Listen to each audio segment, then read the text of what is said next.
A warm welcome to each one of you, everyone who is here practicing in person, everyone who is online. It's such a treat to gather this way each time and see that this is how you are taking care of your lives, by practicing the Dhamma. Yeah. How's the sound? Everything okay online? Great. So just a couple of brief announcements. So for folks who are here in person, there is a brunch happening right after the talk, and it's a potluck, but even if you didn't bring anything, you're welcome to stay spontaneously. And yeah, registration is still open for the June retreat, which actually starts on May 31st, as well as the 9-month course. And also for Dharma teachers, any Dharma teachers who are in the room, some teacher workshops are being offered through the summer and the fall. So all that's up on the website. And also just some scheduling things. So next Sunday, there will be the regular Sunday sounds. So let's start from the beginning. This coming Tuesday, day after tomorrow, I will be giving the Tuesday Tune-In talk. So we'll be here for Tuesday Tune-In. All the regular weekly programs are happening as usual the rest of this week. Then Sunday the 6th, I'll be giving the regular Sunday Sounds talk. And Olivia, who you can see on your screen there, will be here all the way from Germany with her family to get ready to take the Bodhisattva precepts, which she is doing on Tuesday the 8th in the evening. So instead of Tuesday Tune-In, we will be having a beautiful celebration of someone taking up the ethical commitments of Zen Buddhism. And then that next day, I go out of town. And because of various other people also being out of town at the same time, then all of the weekly programs will be paused until April 29th. Or let's say April 30th, actually, except for the Thursday morning. So Rocky will still be doing Thursday morning meditations. Yay, I see some thumbs up for that. She does lovely metta meditations on Thursday mornings if folks are interested in doing that. So that's a schedule update. You can just keep an eye on the website for various changes if you want to stay abreast of that. Yeah, and so as usual for Sunday morning, we'll have about a 10-minute guided meditation. And then I'll offer a Dhamma talk, and there will be time for questions, reflections, and comments, and the dedication of merit at the end.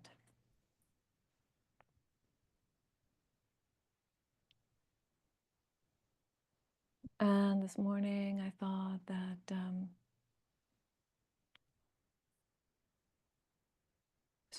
I have been a bit on this focus on cessation, focusing on the ending of things. And so that's where I would like us to focus this morning. But first we'll start by just getting settled into the body. So you can adjust your posture if need be. I like to begin with just a little bit of movement, loosening up. Especially if you have any habit of leaning toward the computer, you could just rock the body and allow it to come into a gentle, upright posture. Yeah, please go ahead and mute your mics if you haven't already. Thank you.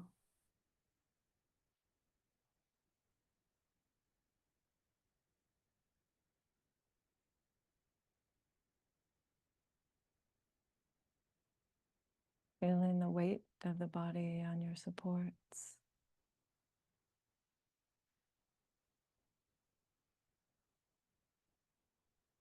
And softening the belly, really allowing that settling here in this place and time.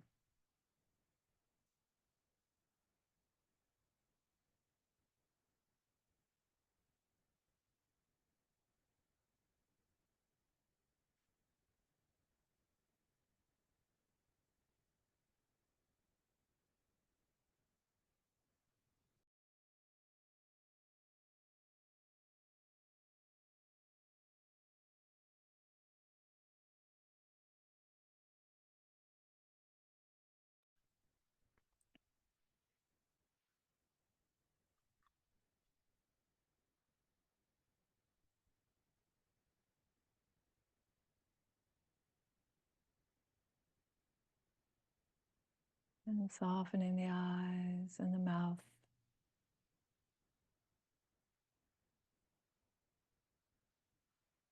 No need to hold on.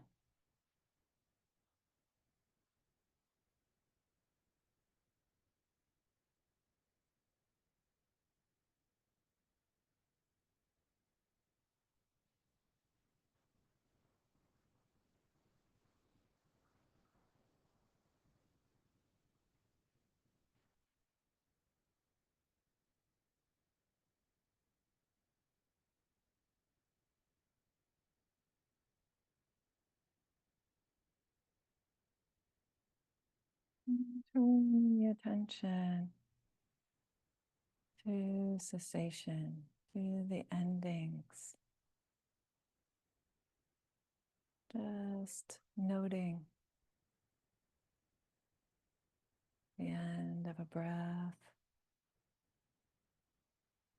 the end of a sound,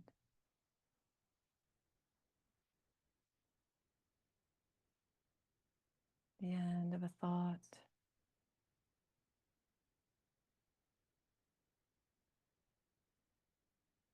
Whatever's present, just aware of when it goes away.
Just staying curious about endings,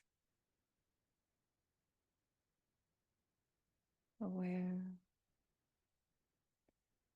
of the end.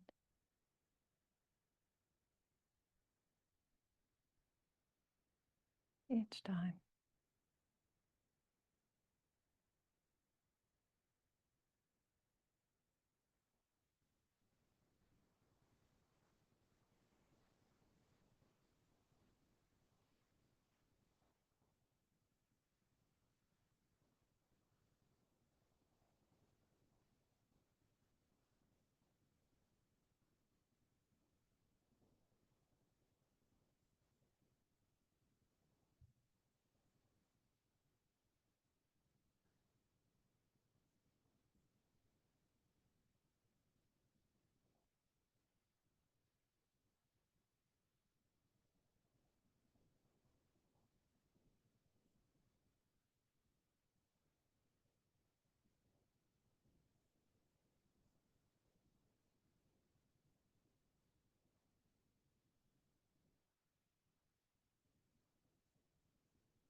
moment by moment, just attending to cessation.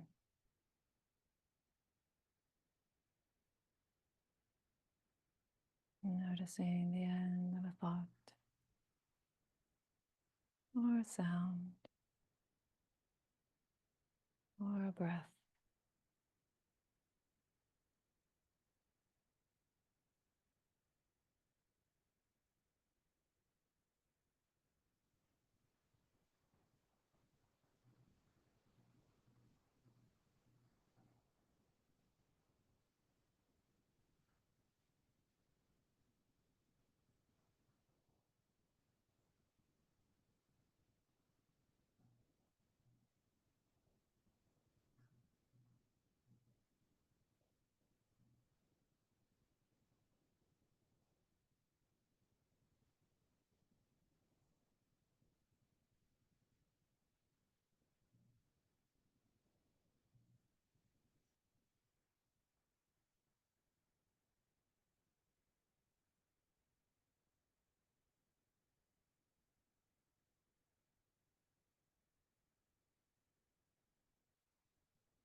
And that brings us to the end of the meditation for this part of the program.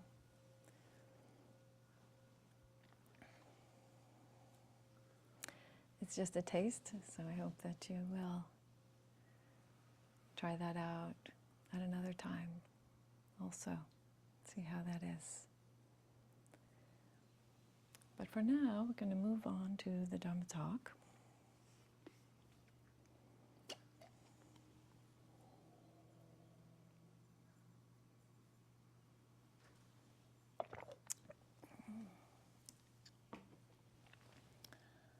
And I'm going to share the chant on the screen if folks want to. There is an actual physical chant card there, although you don't need it if you can see the screen there.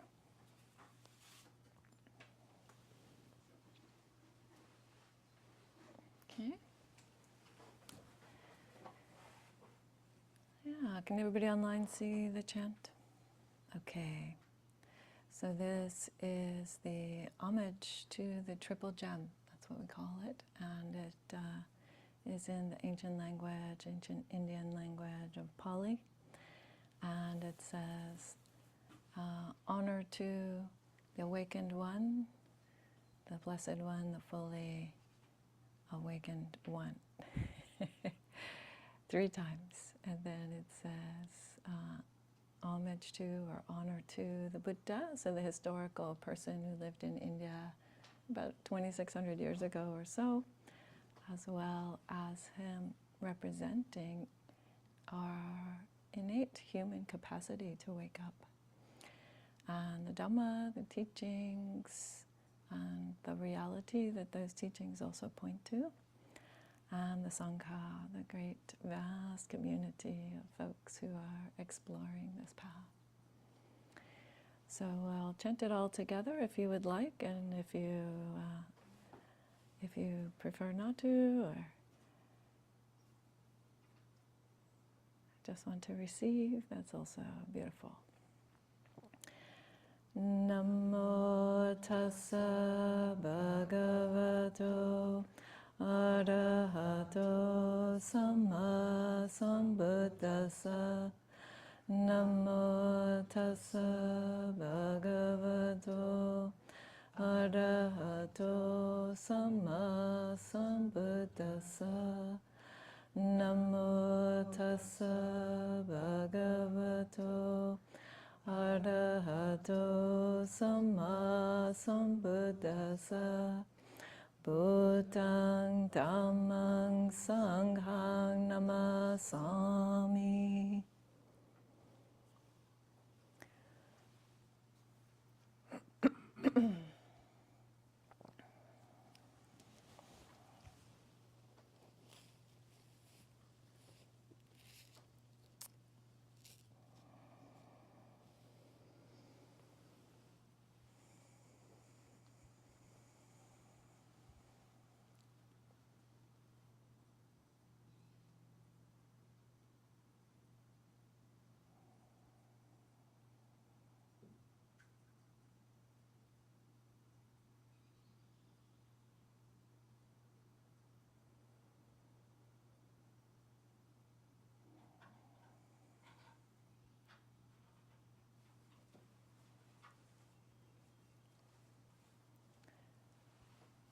If you come to these teachings, or perhaps you hear other teachings that we call Dhamma, something you hear about a lot is about letting go. Letting go. It's a theme. And in fact, we have quite a lot of different words around that. Sometimes we talk about non-clinging, or about letting go of craving, or about release, about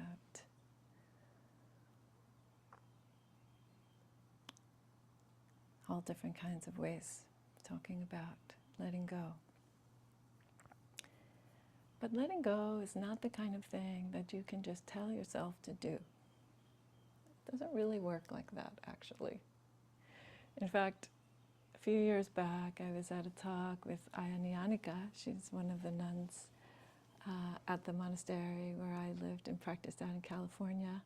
And she was giving a talk, and she was giving an example of this. She said, yeah, so there I was in yoga class, and we're lying down, and the yoga teacher says, okay, now just release your lower back and let your lower back come closer to the floor. And she's lying there, and she is like, okay, I'm going to release my lower back, I'm going to release, and it's not happening, and it's not happening.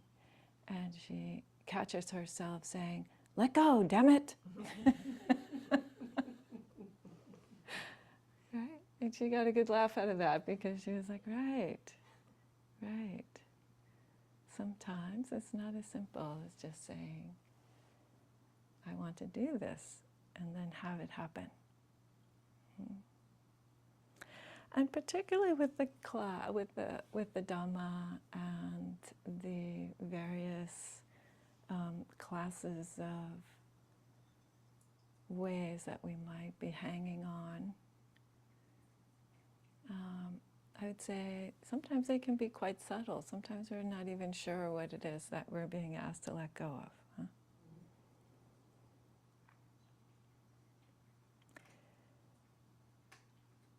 So what is it that helps then? If that's the case, then what is it that would help with this situation, with this aspiration perhaps?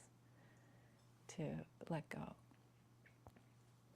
And you know, last week I talked a little bit about clinging. Don't worry if you weren't here for that. But, you know, I was saying that the reason for letting go, one reason for letting go, is because when we are hanging on to things that are naturally going away, that's painful. It's just going to cause resistance and difficulty in our lives. That's suffering. When there's a word for that in Pali called dukkha, which we kind of simplistically translate as suffering, but has this very nuanced sense of sort of gnawing dissatisfaction.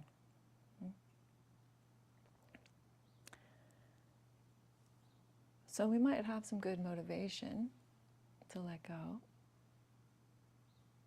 and still it helps to try to understand what are the things that that might be supports for that.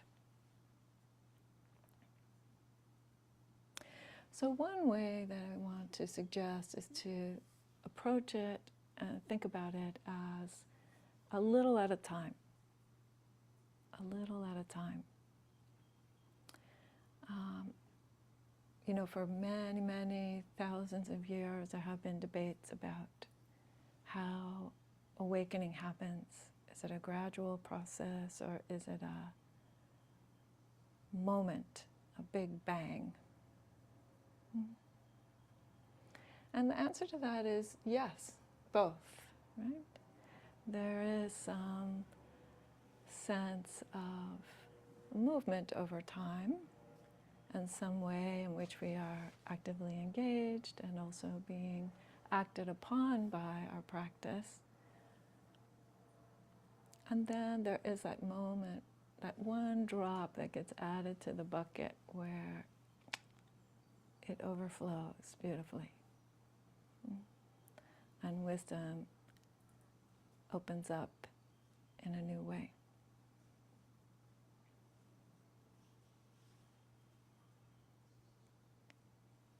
That moment that I likened a few weeks back to the twist in the movie, right? Something happens in the movie that makes you rethink everything that came before. That is insight. It has that kind of effect.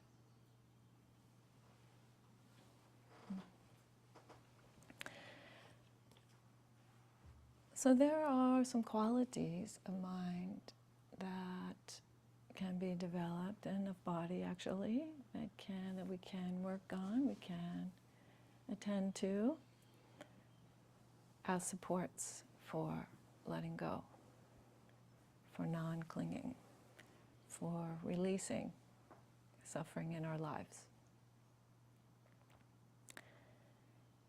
And discovering even further how that will happen, how that can happen. And so I brought with a sutta, as I usually do. Suttas are the collections, the recorded collections that we have nowadays of the teachings of the historical Buddha. And we were studying this one on Friday, actually, Friday night at the Sutta Contemplation. And I thought, I really want to say a little bit more about this. So this is from the Connected Discourses, chapter 54, number 13. So there are, as I've mentioned before, thousands and thousands of discourses. I hope that each one of you finds the one or two or 100 that are helpful to you. So I try to bring forth the ones that I think can be helpful. So this is just the last paragraph of this particular sutta. It's quite a longer sutta that is about how to develop mindfulness of breathing and apply that mindfulness to the body and to the mental experience in ways that will help to develop the factors of awakening. Now, some of you might be thinking, oh, you know, I'm not trying to wake up. I'm just trying to have a better time at work or have a more calm mind or you know, feel less anxiety. And all of that's good. All of those motivations are perfectly good.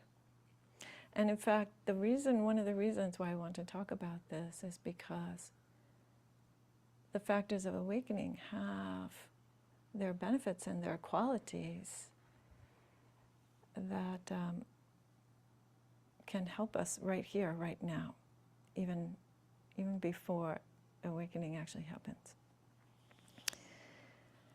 Or before we discover the fact that awakening was always accessible right here. So here is the last paragraph. This is the Buddha speaking to his attendant Ananda.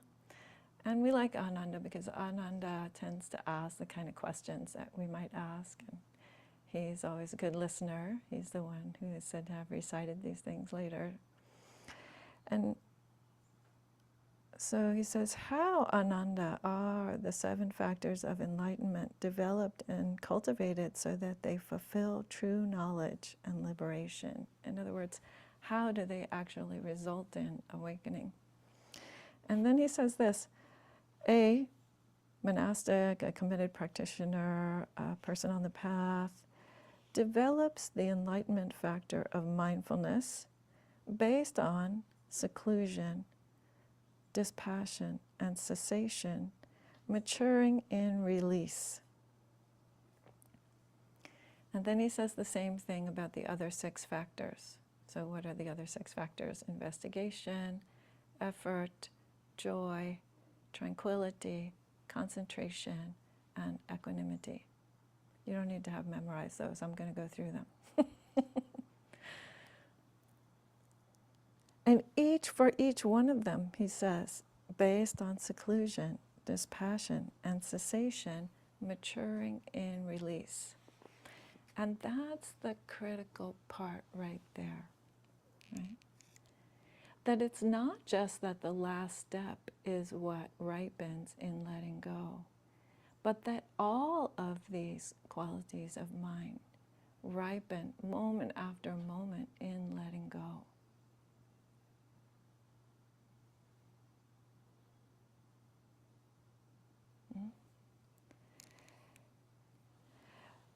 And he gives the specific context, which is important for us to pay attention to. So this seclusion and dispassion, or sometimes the word is viraga, and I would say something like fading away.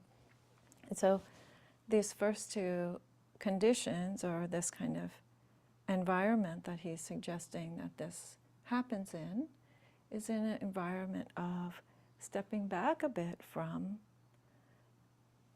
being caught up in the rest of the world. That's really what we mean by the seclusion. There's physical seclusion and there's mental seclusion, and this kind of fading away of the attachments. It just means that we step back from looking for the world to give us what we need, even for just a moment, right? Even if you sit down and you do 5 minutes of meditation where you're present, that is seclusion and dispassion, right? You turn off the TV or the radio or the whatever it is, the computer even. Woo, what a thought, the phone. and you withdraw just a little bit, right, from that constant engagement with what feels like the outer world, so that you can give yourself a chance to establish some mindfulness. So this context is important because you can have mindfulness even when you're engaged with the world. You can have mindfulness in every single moment of your life. But I would suggest it is a skill that needs to be developed. And as we're developing it, it's good to take these opportunities, right, to sort of step back and really attend to this. So give yourself that gift. Give yourself that opportunity, right?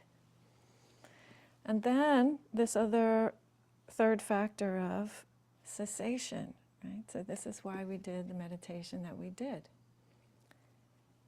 Attending to cessation, just knowing that, okay, things are naturally coming to an end. That's an important thing for us to remember. And I'll tell you a little bit more about that also as we go through the 7 factors. So what are the 7, right? So again, I'll tell you the Pali words just for you guys who want to geek out on that kind of thing. So we have sati. Sati is the Pali word for mindfulness, that we translate as mindfulness. And what is mindfulness? Mindfulness is a non-judgmental receptivity to phenomena in the present moment. Just gentle kind of receiving whatever phenomena is happening in this moment, right now, with as little discrimination and judgment as possible.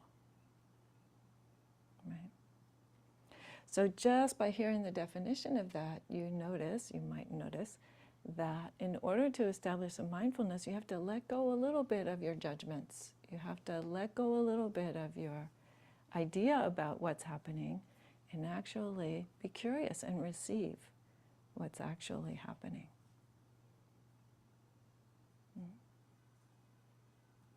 And mindfulness is a very interesting phenomenon because the Buddha refers to it as something that is useful literally all the time. But he also refers to it as something that is the basis for really shifting our ability to perceive the nature of reality. It will change your world, I promise you that. If you practice mindfulness, it will transform you.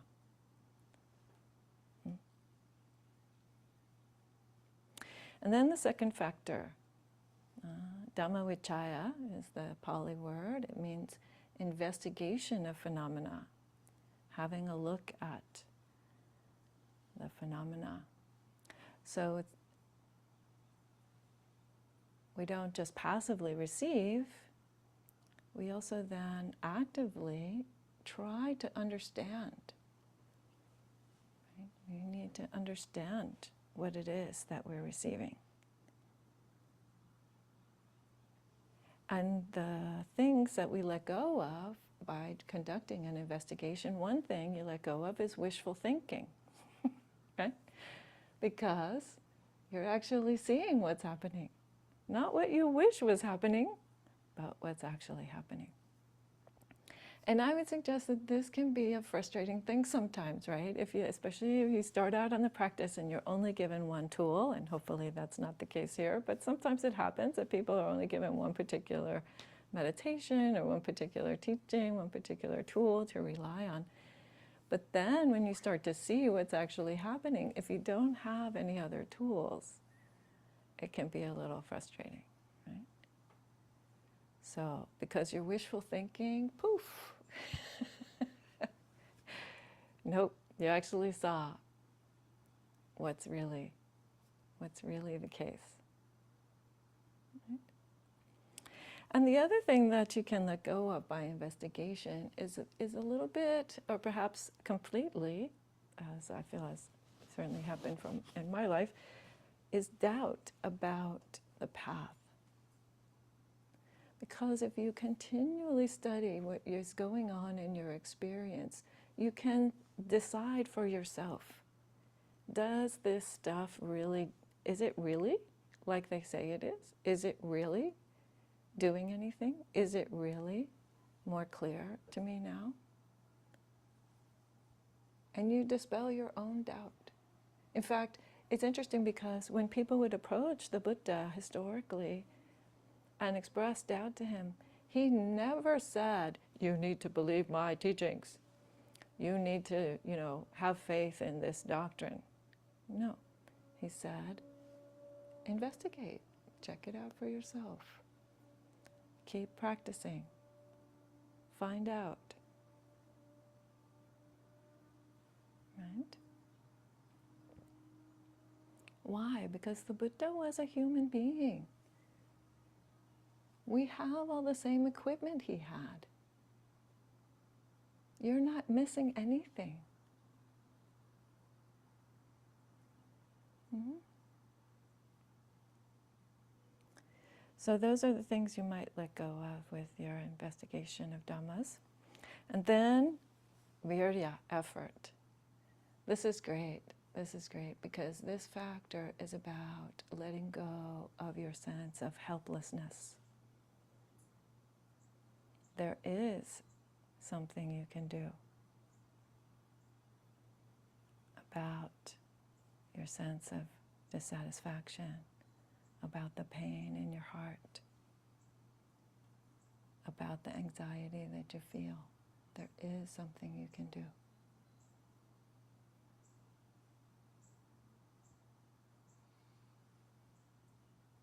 It's not a passive request. We apply our effort skillfully.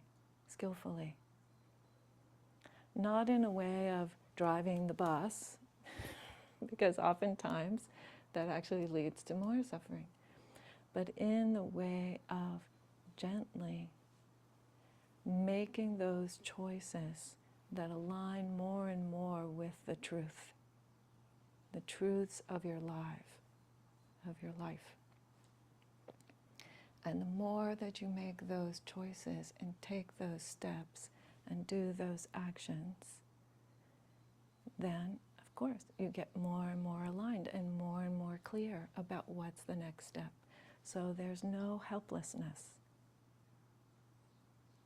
If you are giving yourself that gift of commitment to the path, of being there and putting your actions where your mouth is, where your mind is.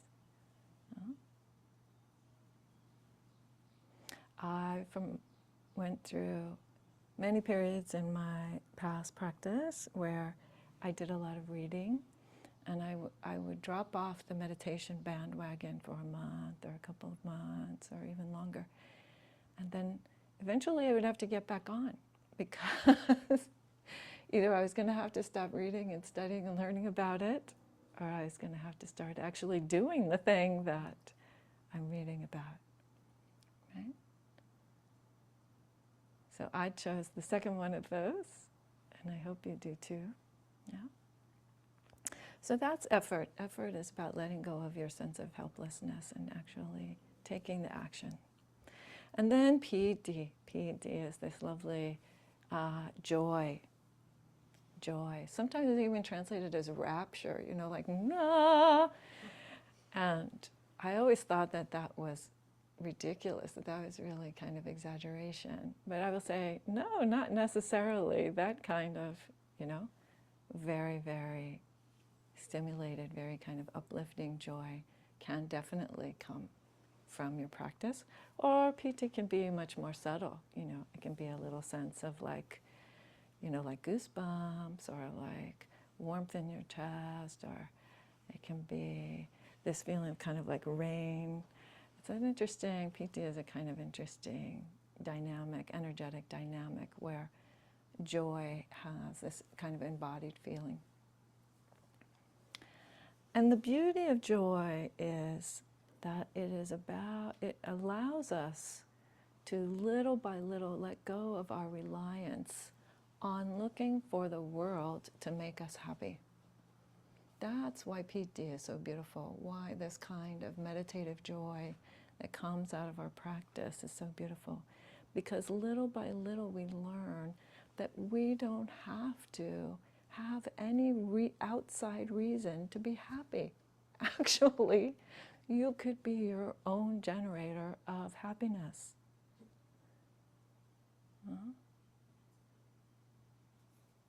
Not that you give up on everything else, but that you don't have to depend on that for your happiness, that your happiness can come from your practice.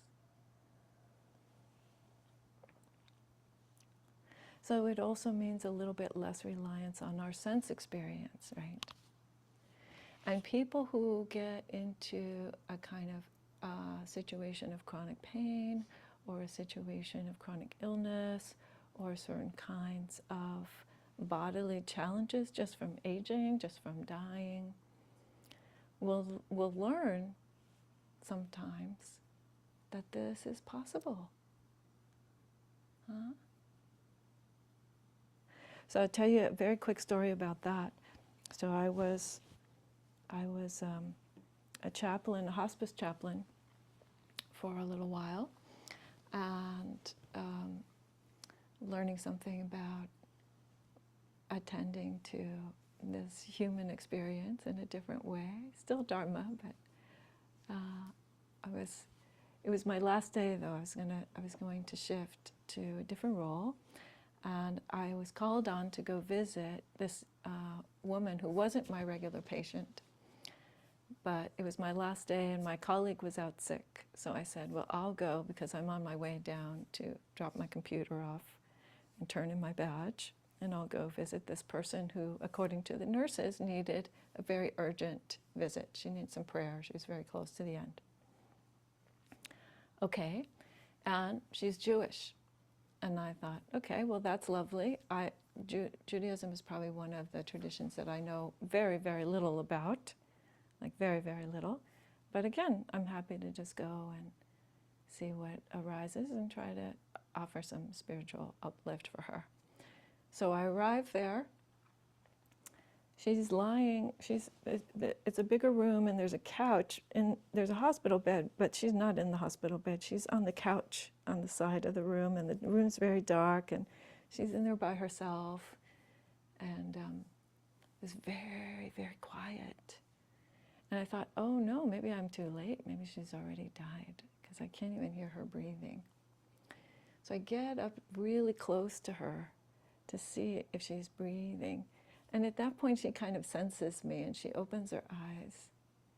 And she's not quite, able to hold a conversation. So I introduce myself, and I can see by the response that, it's not going to be like a chat with her. But at some point, she says to me, why here? Why here? Meaning me. Why am I here in her room? And I said to her, well, I thought about it for a second, and I thought, well, I'm just here to offer you a blessing. And she's like, oh, blessing. So she grabs both of my two hands. And I lower my head for a minute because I'm thinking about, okay, now, what is an appropriate blessing for this person? And I'm thinking about it for a moment. And I guess she is like, blessing. And I said, yes, yes, blessing. And I'm like, trying to just think for a minute. And then she says, blessing. And she starts squeezing my hand. And she says, blessing, blessing, blessing, blessing, blessing, blessing. And I'm saying, yes, blessing, blessing, blessing. And then she's like almost sitting up in bed and smiling, because she's blessing me and I'm blessing her. And these could be her last moments. But she's able to find that generosity and that joy and that connection. It was so beautiful. It was so beautiful.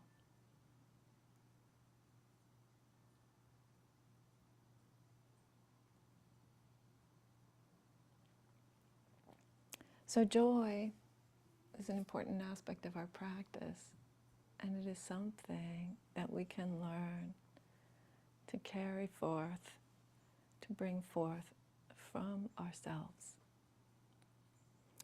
So now, tranquility, passaddhi is the Pali word, tranquility is the next factor. So now we shift from these somewhat stimulating kind of factors to these more calming kind of factors. So tranquility means both tranquility of the body and the mind. What does that mean? It just means calming, it just means settling down. It means sitting still. It means leaving behind a little bit of the fidget, both in the mind and in the body.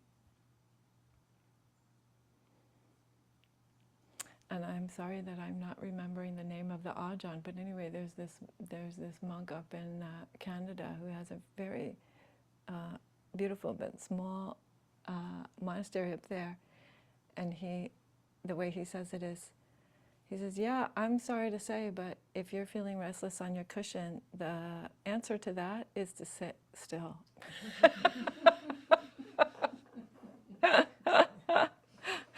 I don't have a better answer for you, he says. I don't have a better answer.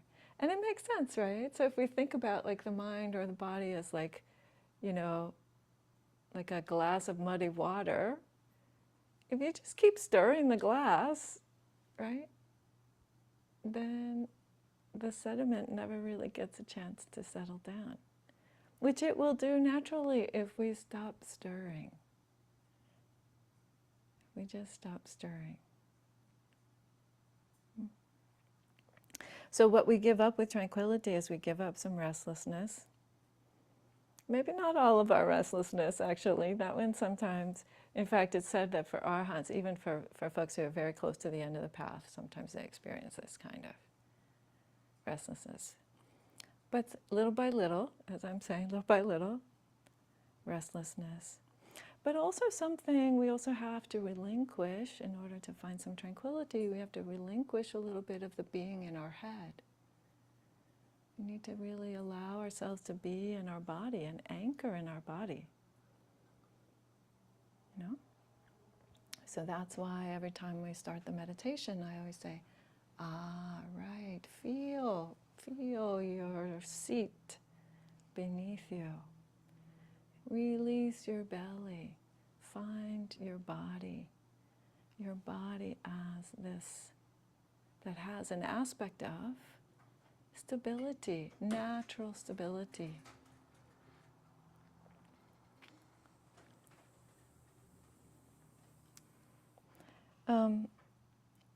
And then, so releasing being in your head by some stability, by the practice of tranquility. And then samadhi. Samadhi means immersion of the mind in itself. Sometimes translated in English as concentration. And again, that mindfulness of as you build up an ability to be more steady and more persistent with your mindfulness, then immersion will come along. It will visit you. And there's a natural letting go of distraction. Right? A natural letting go of that feeling of the mind out of control also. Yeah, because the mind, given the opportunity, it really wants to find its focus. If we set up the right conditions, the mind wants to focus.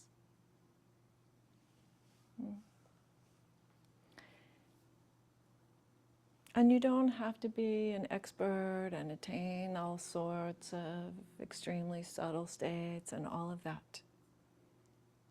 It's really not necessary. But a degree of concentration, some ability to train the mind to be able to stay with a thing, something that you want to place your attention on, is important. That's actually crucial. And that we train the mind to be willing to see things that are pleasant, things that are unpleasant, and also things that are just kind of neutral, things that are kind of bland. We have to learn how to be willing to pay attention to all of those things if we're going to open up some insight.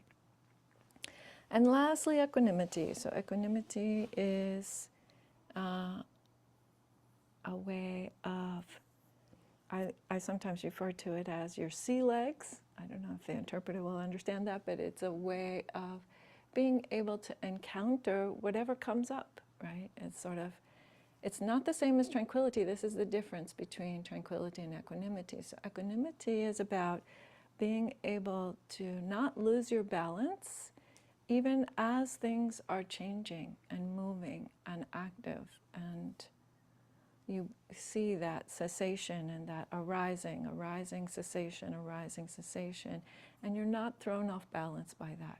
You're able to be with it. The waves don't overwhelm your boat, let's say. That's equanimity.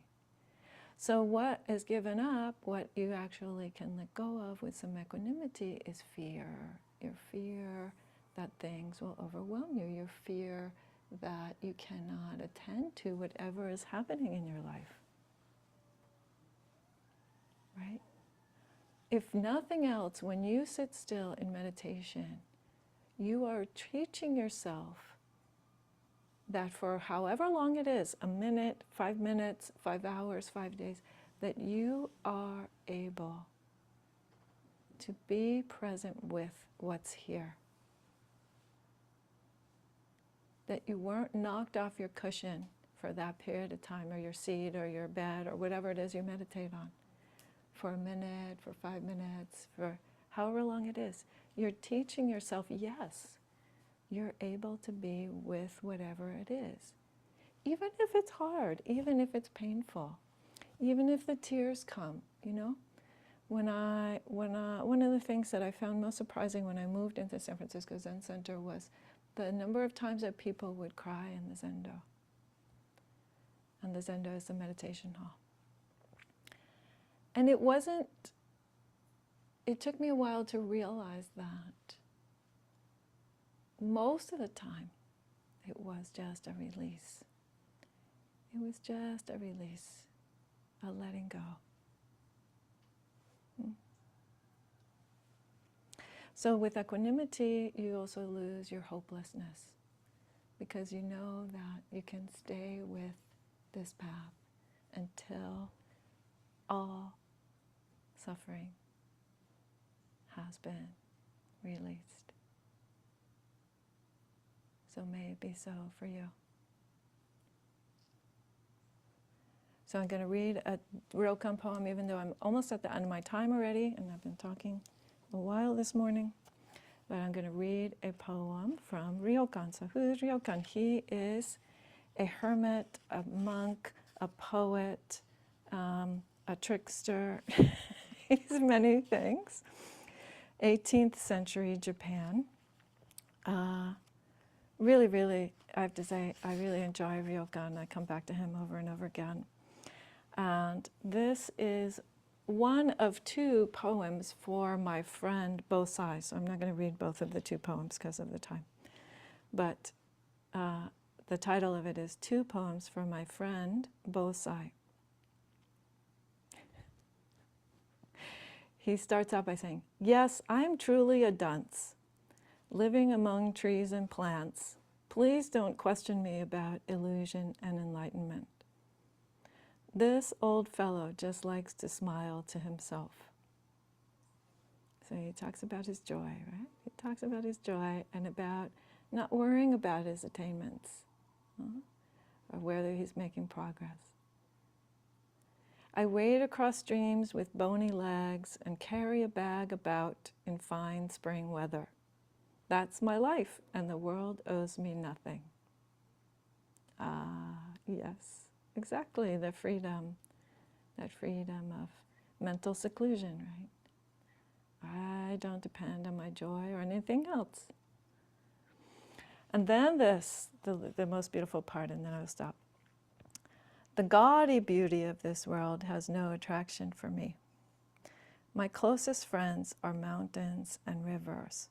Although I would say, sorry Ryōkan, but Bosai is definitely one of your close friends because you're writing a poem for him. But okay, we'll leave it there. "Clouds swallow up my shadow as I walk along. When I sit on cliffs, birds soar overhead. Wearing snowy straw sandals, I visit cold villages." So again, he's just talking about his sense experience, his days. What is it like, right? Your days might not be so poetic, but you have that same opportunity, that same opportunity to see it as poetry. And then he says this, the most beautiful part: "Go as deeply as you can into life and you will be able to let go even of blossoms. Go as deeply as you can into life, and you will be able to let go even of blossoms.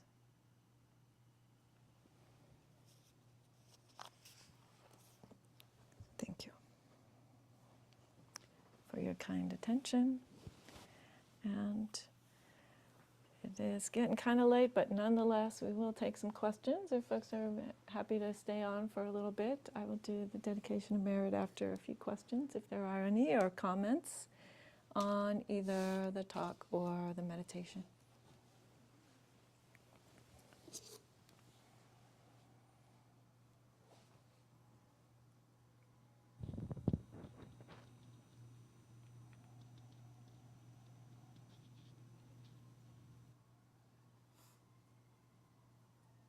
Okay, so maybe everybody needs to go, I don't know. Okay, barring any comments or questions, then we'll let Dana make the announcement, the closing announcement, and then I'll offer the dedication of merit. The practice of giving and has been part of Buddhism since its inception.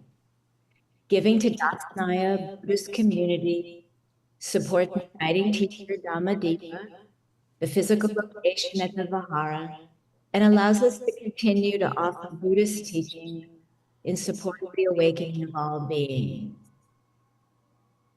There are some ways to donate on the website, and it's a particularly nice time because the spring fundraiser is in progress. The Dhamma classes, your wonderful attendance today covers about 50%. So a couple of times a year, we ask you to consider your own situation and what the Dharma means to you. Thank you. Okay, thank you so much, Dana. Thank you. All right, so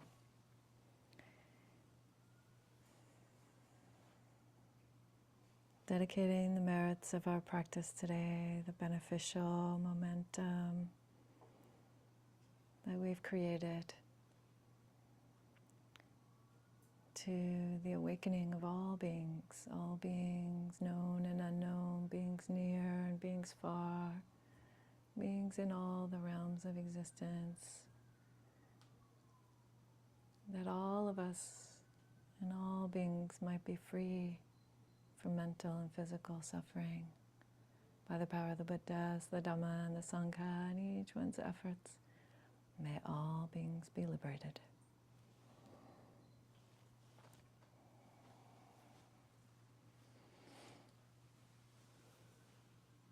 Thanks, everyone. So wonderful to see you. Have a good rest of your Sunday. Thank you. Gracias, you. Claudia. Bye. Thank you. Thank you. Bye-bye.